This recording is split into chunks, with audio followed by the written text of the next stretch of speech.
코로나19가 나타난 지 1년 반이 지났습니다. 조금씩 안정되어 가는 것 같았는데 또 확진자가 증가되고 그리고 돌연변이가 나타나고 있어서 계속 거리두기가 내려가지 않고 있습니다. 저도 백신을 맞았습니다. 지난 목요일 12일에 2차 접종까지 마쳤습니다. 그냥 통증 없이 괜찮습니다. 어쩌면 제가 솔선수범해서 백신을 맞는다고 하는 것은 계속해서 성도들을 만나기도 하고 여러 사람 만나기 때문에, 또한 목사가 확진자 되어지면 교회가 욕먹고 교회가 폐쇄되고 하는 이러한 일들이 개인적인 일로 인하여 확진이 되어도 그렇게 교회가 욕먹기 때문이기도 합니다. 사실 코로나가 처음 왔을 때에 모든 사람들은 당황을 했습니다. 교회들도 당황했습니다. 우리는 코로나 이후에 스트레스 받은 것을 풀려는 마음이 가득 차 있습니다. 사람들은 마음껏 만나고 여행도 마음껏 하고 싶은 그런 마음이 우리에게 있습니다. 그러나 그 전에 코로나가 온 의미를 다시 생각해 보아야 합니다. 왜 코로나를 다시 한번 생각해 보는 것이 중요합니까? 아놀드 토인비는 역사의 연구에서 세계 문명사 가운데 작동하는 중요한 법칙을 이렇게 설명했습니다. 역사는 도전과 응전이다.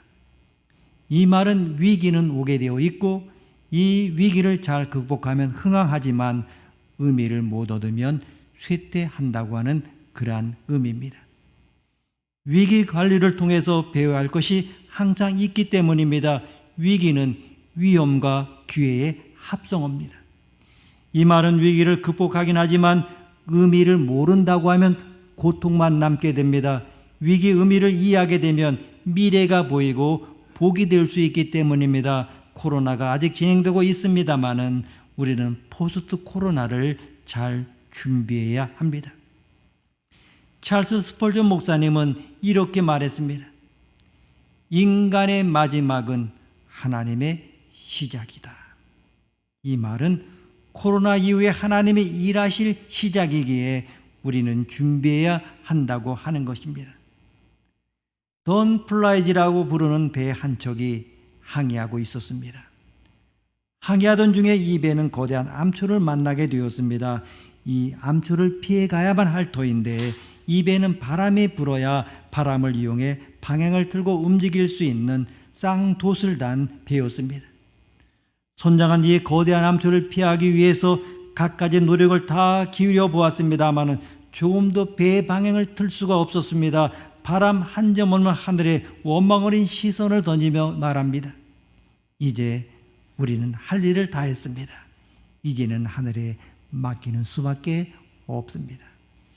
그때 그 이야기를 듣고 있던 허드슨 테일러 선교사가 말했습니다. 아닙니다, 선장님. 아직 우리는 한 가지 하지 않은 일이 있습니다. 우리는 아직 하나님 앞에 기도하지 않았습니다. 하나님께 바람을 보내달라고 기도하지 않았습니다. 이 배에는 저를 포함한 4명의 기독교인이 있는데 우리가 이제부터 선실로 돌아가서 하나님께서 바람을 보내주시도록 기도하겠습니다. 그는 자기 선실로 들어가서 무릎을 꿇고 하나님 앞에 간절히 기도하기 시작했습니다. 얼마간 기도했을까 누군가 문을 두드렸습니다. 선교사님 좀 나와보십시오. 바람이 불고 있습니다. 바람 한 점 없던 그 바다에 바람이 어디선가 몰려와서 이 배의 방향을 무사히 바꾸게 했고 거대한 암초를 피해갈 수 있었다고 합니다. 사랑하는 여러분, 오늘날에도 기도는 그리스도인의 가장 강력한 무기인 것을 기억하시기를 바랍니다. 요즘 같은 시대에 기도하는 사람이 어디에 있어? 기도의 능력이 어디에 있어? 이렇게 말할지 모릅니다. 그러나 하나님은 변함없는 능력으로 우리의 기도를 통하여 역사하시는 것을 믿으시기를 바랍니다. 사랑하는 성도 여러분, 오늘 우리 수지교회는 새로운 기적이 필요합니다. 지금 우리에게는 기적적 은총이 필요합니다. 그래서 우리 모두에게는 기적을 일으키는 믿음이 요구되는 것입니다. 사실 믿음 보게 되면 크게 두 가지가 있습니다. 첫째는 구원에 이르는 믿음이요, 두 번째는 능력을 행사하는 믿음입니다. 저는 첫 번째 믿음을 기본적 믿음이라고 부르고 두 번째 믿음을 기적적 믿음이라 부릅니다. 그런데 그 기적적 믿음이란 오직 기도를 통해서만 가능합니다. 예수님은 마가복음 9장 29절에서 기도 외에는 다른 것으로는 이런 종류가 나갈 수 없느니라 하시니라. 오직 기도로만 기적이 가능하다고 용기를 북돋아 주십니다. 그렇습니다. 기도가 우리의 첫 번째 선택이어야 합니다. 우리가 기도 못할 만큼 너무나 큰 문제 없습니다. 인생의 문제가 아무리 크게 느껴져도 우리가 기도할 때 그 문제보다 더 큰 기적이 일어납니다. 여러분, 혹시 이런 전쟁의 모습을 본 적이 있습니까? 우리가 당연히 전쟁이라고 한다고 하면 총과 칼을 가지고 무장한 병사가 앞서야 되고 탱크와 전차가 앞서야 하는데 오늘 이 전쟁의 모습을 보십시오. 앞에 대적이 몰려오는데 이 군대 앞에 거룩한 예복을 입은 찬양대가 앞장서 있습니다. 나팔을 불며 그들은 입을 벌려서 하나님을 찬양하고 하나님을 찬양하면서 적의 진영 뒤편에 보게 되면 복병이 일어나서 대적을 치기 시작합니다. 대적이 혼란에 빠지니 자기들 스스로 서로를 살육하면서 패배합니다. 결국 그 대적은 광야에서 다 쓰러져 버리는 참혹한 결과를 가져게 되었습니다. 바로 이런 놀라운 전쟁이 오늘 성경 역대하 20장에 소개되고 있습니다. 여호사밧 왕이 남유다 왕국을 통치할 때 모압과 암몬의 연합군이 남왕국 유다를 침공해 들어왔습니다. 여호사밧 왕과 온 백성은 처음에 두려워 떨었습니다. 그러나 이 여호사밧 왕은 정신을 차리고 이 위기 앞에서 하나님을 향하여 얼굴을 돌리고 기도하기 시작했습니다. 그리고 온 백성에게 금식을 선포했습니다. 온 백성이 연합하여 한 곳에서 기도하기 시작했습니다. 그리고 하나님이 역사하셨습니다. 하나님께서 레위인 중에 한 사람인 야세일이란 사람을 통해서 하나님의 음성을 들려주셨습니다. 너희는 대적을 두려워하지 말라. 이 싸움은 너희 싸움이 아니라 이 전쟁은 하나님께 속한 것이라. 너희는 오직 여호와를 신뢰하라. 그리하면 견고히 설 것이다. 너희는 선지자를 신뢰하라. 그리하면 형통할 것이다. 하나님 말씀하셨습니다. 이스라엘은 놀라운 전쟁의 승리를 거두고 하나님 앞에 영광을 돌릴 수 있었습니다. 오늘 본문은 위기가 닥쳐올 때 하나님을 의지함으로 승리한 여호사밧 왕 이야기입니다. 세 나라, 네 나라의 연합군이 남유다를 쳐들어왔습니다. 남유다의 두려움이 진하게 나타나는 그 장면이 있습니다. 우리가 읽지 않았습니다마는 11절 말씀 함께 읽겠습니다. 11절입니다. 이제 그들이 우리에게 갚는 것을 보옵소서. 그들이 와서 주께서 우리에게 주신 주의 기업에서 우리를 쫓아내고자 하나이다. 아멘. 아무리 믿음이 좋은 여호사밧이라도 위기의식을 매우 강하게 느꼈습니다. 그런데 결과는 말씀을 읽어보면 엄청난 대승을 거두게 됩니다. 어느 정도 승리했습니까? 연합군끼리 싸워서 모두 전멸했습니다. 산 사람이 없었습니다. 남유다가 이 전리품을 수거하는 데에만 꼬박 3일이 걸렸습니다. 엄청난 위기를 당했는데 큰 승리를 거둔 것입니다. 결국 위기를 잘 넘어서 더 큰 유익을 얻게 된 것입니다. 그렇습니다. 코로나는 정말 큰 위기였습니다. 우리에게 두려움이었습니다. 그러면 하나님도 코로나를 우리에게 주신 의미가 무엇입니까? 우리도 코로나 의미를 잘 발견하여 주님이 주신 더 큰 복을 누렸으면 합니다. 먼저 코로나는 만물의 주인이 하나님이심을 알게 하였습니다. 정말 이 성경 말씀, 이 많은 성경 말씀 중에 제일 처음 나온 성경 구절이 무엇입니까? 창세기 1장 1절을 보면 태초에 하나님이 천지를 창조하시니라. 아멘. 아주 분명하게 우주를 창조하신 분은 하나님이시라고 하는 선언하셨습니다. 하나님이 이 우주의 주인이라고 생각하고 믿음을 가지면 인생이 쉽습니다. 우리는 코로나를 주신 이유를 잘 모릅니다. 그러나 아는 것이 있습니다. 예수님이 알곡사에 가라지가 있다고 하는 것입니다. 교회 공동체 안에도 신기하게 가라지가 있습니다. 예수님은 알곡 때문에 가라지를 그냥 놔두신 것입니다. 코로나도 필요하다고 하시는 것입니다. 여호사밧도 전쟁이 두려웠습니다. 전쟁이 없으면 좋았습니다. 그는 전쟁에서 승리하면서 하나님이 삶의 주인임을 알았습니다.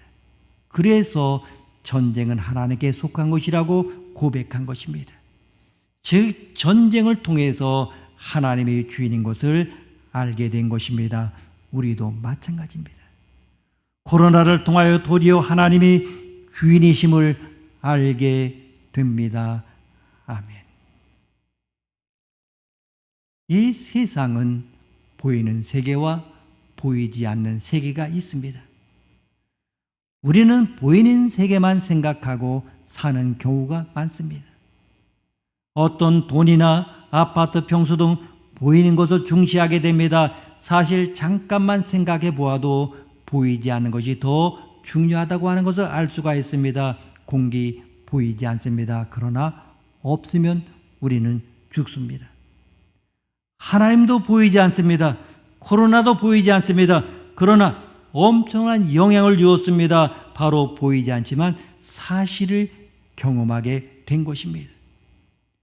우리가 성경을 보게 되면 보이지 않는 것을 강조합니다. 하나님과 이웃을 사랑하라고 하셨습니다. 도대체 어떻게 사랑을 해야 됩니까? 코로나는 마스크를 통해서 알려주었습니다. 우리가 왜 마스크를 벗지 않습니까? 다른 사람의 배려 때문입니다. 자기만을 위하면 이렇게 열심히 마스크를 쓰지 않을 수도 있었습니다. 놀라운 것은 자기 중심적인 죄인들이 다른 사람을 위하여 지금 살고 있습니다. 비록 나를 위하여 하는 것도 할지라도 또한 우리가 행하는 그 모든 것이 다른 사람을 위한 것입니다. 하나님은 이 코로나를 통하여 하나님의 사랑과 이웃 사랑을 알려주고 있습니다. 그것인 하나님의 사랑을 우리는 측량할 수 없습니다. 하늘을 지으신 하나님의 사랑을 우리는 알 수가 없습니다. 전쟁을 일으키시고 전쟁의 주관자 되셔서 승리를 주시는 하나님을 알 수가 없습니다. 코로나로 인하여 허물어지는 우리 인간의 모습 보면서 다시 한번 우리가 주인이 아니라 하나님이 주인임을 알게 하신 것입니다. 우리는 모든 것이 하나님의 것임을 알고 믿음 생활을 해야 됩니다. 내 것인 줄 알았는데 전쟁이나 코로나가 임하면 아무것도 아닙니다. 따라서 내 자녀도 하나님의 것입니다. 자녀를 위해 기도한 것밖에 없습니다. 물질도 하나님의 것입니다. 많고 적고 하나님 앞에 감사할 일밖에 없습니다. 내 생명도 하나님의 것입니다. 그냥 하나님의 은혜로 사는 것임을 고백할 수밖에 없습니다. 코로나는 만물의 주인은 하나님이심을 알게 한 것입니다. 아멘. 그리고 두 번째로 코로나는 오직 주님만 바라보아야 한다는 것을 알게 하였습니다. 여호사밧은 자기 민족이나 가족이 멸망을 당하는 순간을 만나게 되었습니다. 정말 전쟁은 무서운 것입니다. 북한이나 일본이 전쟁을 일으키면 전쟁을 하자고 하는 철없는 사람들을 보게 되면 정말 당혹스럽습니다. 6.25를 경험하신 분들은 정말 전쟁은 하지 말아야 한다는 것을 말씀하십니다. 그만큼 전쟁은 상상할 수 없는 고통이 있는 것입니다. 여러분, 나라가 없으면 내가 없습니다. 나라의 안보가 든든하지 않으면 가족도 교회도 없습니다. 다들 나라를 위한다고 하는데 무엇을 위하는 것입니까? 여러분, 오늘 광복절입니다. 그리고 광복주일로 지킵니다.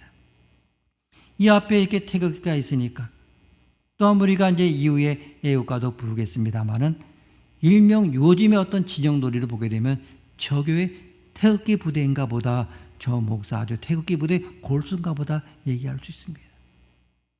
우리는 어떤 절기 때, 때로는 신년 예배 때, 3일절 예배 때 애국가를 부릅니다. 옛날에는 애국가 찬송가 14장에 들어 있었습니다. 애국가를 부르는 것이 뭐가 잘못됐습니까? 왜 손가락질합니까? 가정 모임에서 부른다고 어쩌고 저쩌고 합니다. 애국가 부르는 것이 무엇이 문제입니까? 언제나 진리를 왜곡하는 것이 문제라고 하는 것입니다. 진영 논리에 갇혀 있으면 국론이 분열되고 미래로 결코 나갈 수가 없습니다. 어느 순간에 우리가 당연히 해야 될 그것을 하지 못하고 색깔을 낀 안경을 가지고 보면 그 논리에 우리는 사로잡혀 있는 것을 보게 됩니다. 여러분, 기회가 되면 사마를 위하여라는 영화를 보십시오. 시리아 내전을 겪는 한 여인이 직접 찍은 영화입니다. 전쟁의 참혹함과 이 과정에서 살아가는 사람들의 이야기를 찍은 영상입니다. 주인공은 수많은 정말 죄 없는 시민들이 폭탄으로 죽는 중에 아들 사마를 낳습니다. 전쟁 중에 태어나게 한 사마에게 미안한 마음으로 용서를 구하면서 만든 영상입니다. 이 영화에서 느끼는 것은 전쟁은 장난이 아닙니다. 심각합니다. 따라서 오늘 본문에서 연합군이 쳐들어온다는 이 전쟁 상황은 코로나 비교할 수 없습니다. 그런데 어떻게 여호사밧은 이 두려움을 이겨낼 수 있었습니까? 그는 전쟁이 하나님께 속한 것임을 알았습니다. 그러니 전쟁을 보지 않고 하나님을 바라보았습니다. 전쟁이 코앞인데 정말 가능한 일입니까? 아닙니다. 정말 힘든 일입니다. 우리도 지금 코로나 전쟁을 지나가고 있는 중입니다. 그런데 우리는 코로나를 묵상합니다. 이 코로나를 넘어서 하나님을 바라보지 못합니다. 우리의 기도를 생각해 보면 합니다. 대부분 우리는 코로나를 끝나게 해달라고 합니다. 당연히 해야 될 기도입니다. 그러나 더 중요한 것이 있습니다. 이 땅의 주인은 하나님이십니다. 코로나 넘어 일을 하시는 하나님을 바라보아야 됩니다. 그런데 그게 쉽습니까? 쉽지가 않습니다. 두려움 때문입니다.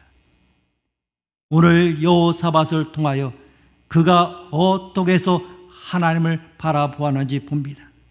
먼저 오직 주님만 바라보기 위하여 말씀을 붙들었습니다. 이탈리아의 한 무신론 의사가 하루에도 수많은 사람들이 죽어가는 그 모습을 보면서 이렇게 고백했다고 합니다. 지금 우리에겐 하나님이 필요하다. 지금 이탈리아에 하나님이 필요합니다. 하나님이 계신지 안 계신지 나는 믿어지지 않지만 하나님이 살아 계셔야 합니다. 독일의 무신론 의사도 똑같은 말을 신문에서 이야기했습니다. 인간이 할 수 있는 모든 일은 다 했다. 이제는 하나님이 일하실 차례이다. 교회여 이 나라를 위해서 세계 인류를 위하여 기도해 주시오. 많은 전문가들 코로나19 상황이 끝난다 할지라도 또 다른 바이러스 상황이 찾아올 수 있다고 이야기합니다. 인간의 죄성에서 나온 욕망이 변하지 않기 때문입니다. 17절 말씀 우리가 함께 읽겠습니다. 17절입니다. 이 전쟁에는 너희가 싸울 것이 없나니 대열을 이루고 서서 너희와 함께한 여호와가 구원하는 것을 보라. 유다와 예루살렘아 너희는 두려워하지 말며 놀라지 말고 내일 그들을 맞서 나가라. 여호와가 너희와 함께 하리라 하셨느니라. 아멘. 지금 전쟁 상황인데 싸울 것이 없다고 하셨습니다. 그러나 최선의 노력을 다하라고 하십니다.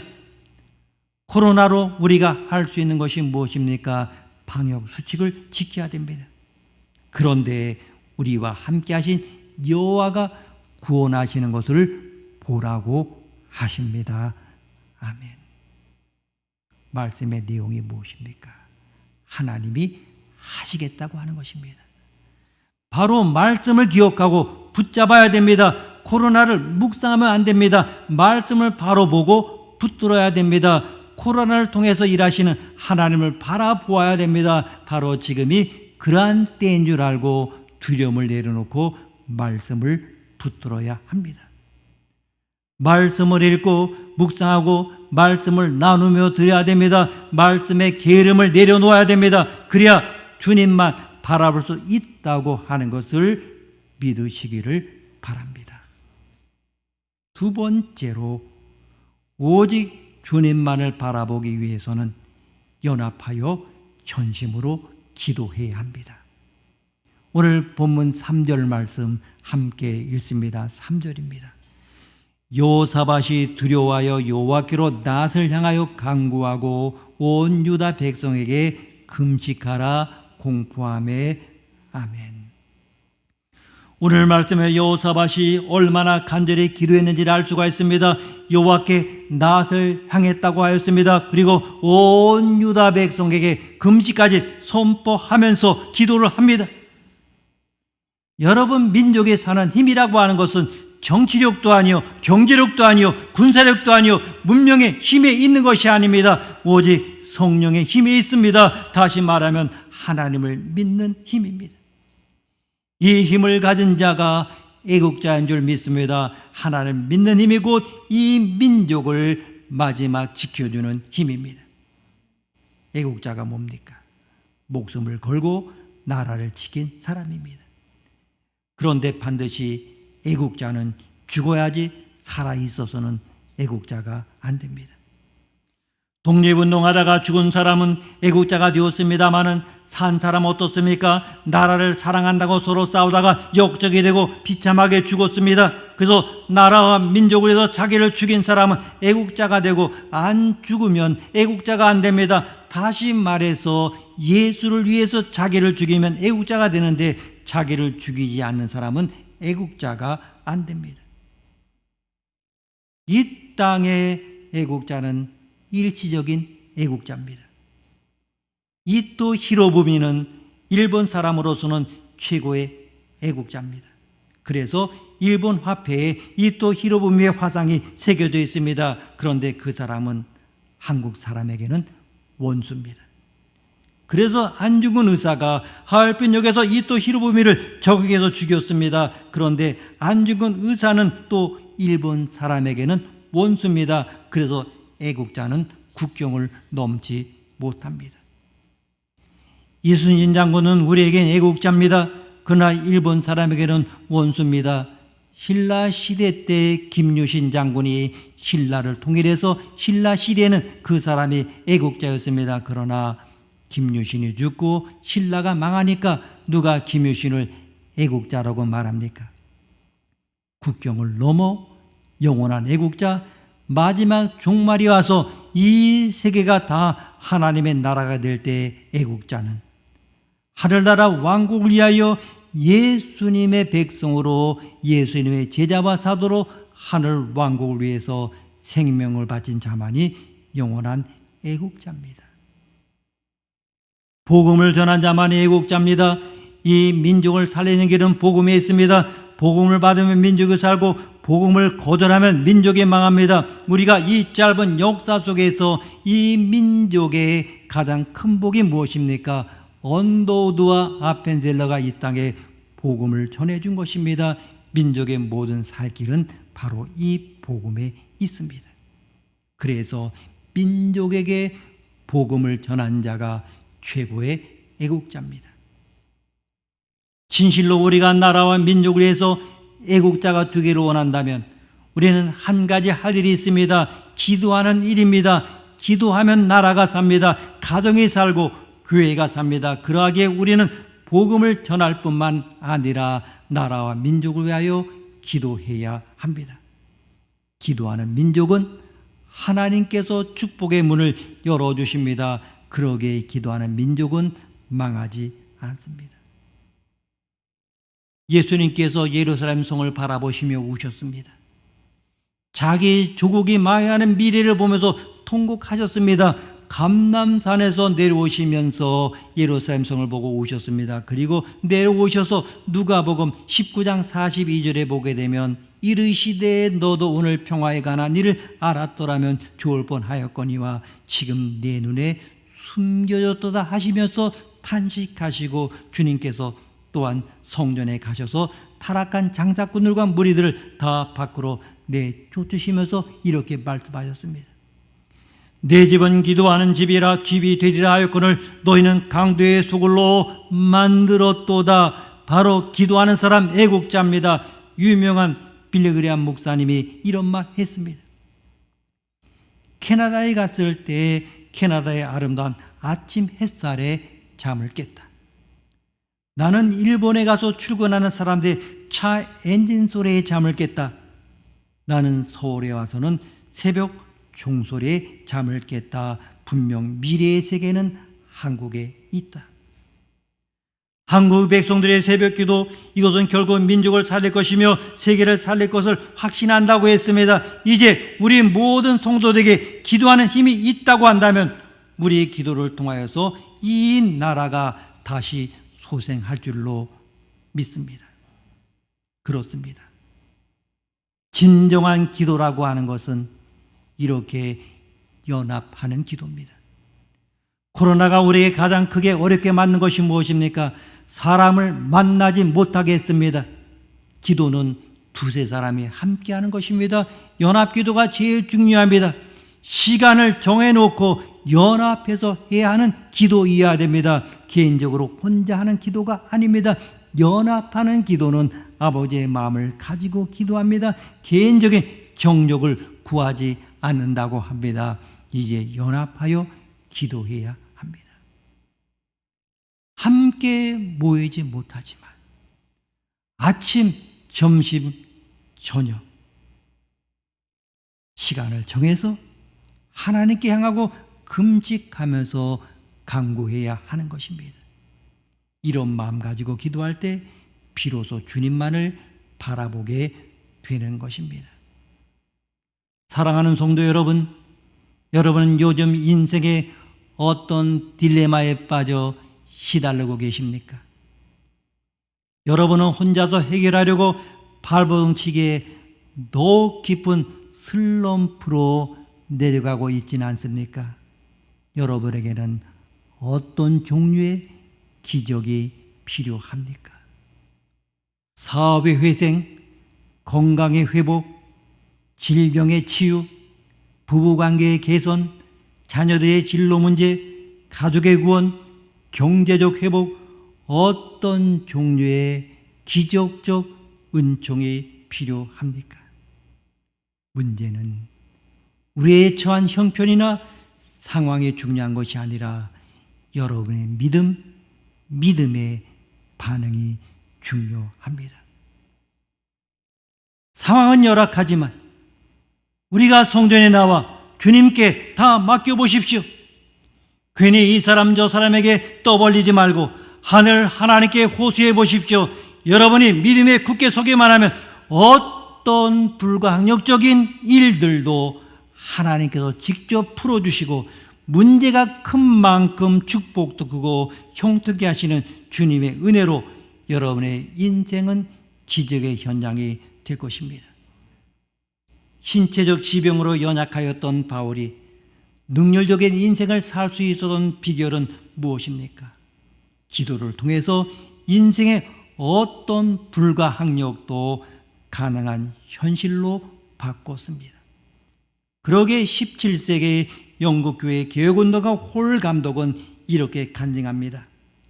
무능한 내가 할 수 있는 일은 오직 기도뿐입니다.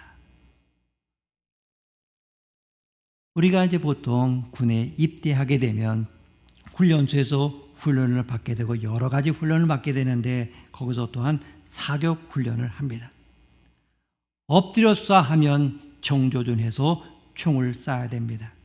그런데 혹 총알이 나가지 않으면 위험하기 때문에 오른발을 들도록 하고 있습니다.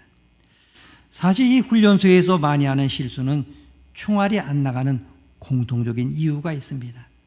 이때 조교들이 한마디 합니다. 자물쇠를 풀어. 자물쇠를 풀라는 것입니다.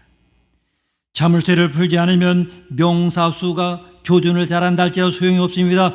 풀어야 총알이 나갑니다. 왜 이렇게 사는 것이 힘듭니까? 왜 이렇게 우울합니까? 왜 이렇게 사는 것이 외로웁니까? 정말 코로나 때문입니까?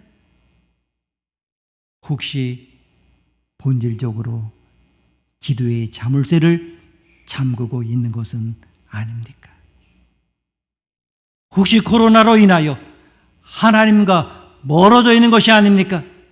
그렇다면 오직 주님만 바라보십시오. 그러하기 위하여 말씀을 듣고 읽고 묵상해야 됩니다. 함께 기도하는 자리로 돌아와야 됩니다. 단절이 정해진 시간 예루살렘 성전을 향하여 창문을 열고 기도했던 것처럼 광복 76주년을 맞아 아침, 점심, 저녁 하루에 3번씩 삶의 자리에서 교회를 향하여 기도할 수 있기를 바랍니다. 이제 함께 마음을 모아 연합으로 기도할 수 있는 시간을 마음에 소망하며 코로나를 통하여 잠가 놓은 기도의 자물쇠를 풀고 기도하는 여러분들이 되시기를 원합니다. 기도하시겠습니다. 하나님 아버지, 힘들고 어려운 상황 속에서 여호사밧은 전쟁이 하나님께 속한 것임을 알았기에 그는 오직 주님만 바라보기 위해서는 말씀을 붙들었습니다. 연합하여 전심으로 기도했습니다. 주여, 저희로 하여금 코로나를 통하여 잠겨놓은 기도의 자물쇠를 풀고 기도하게 하옵소서. 존귀하신 예수님의 이름으로 기도드립니다. 아멘.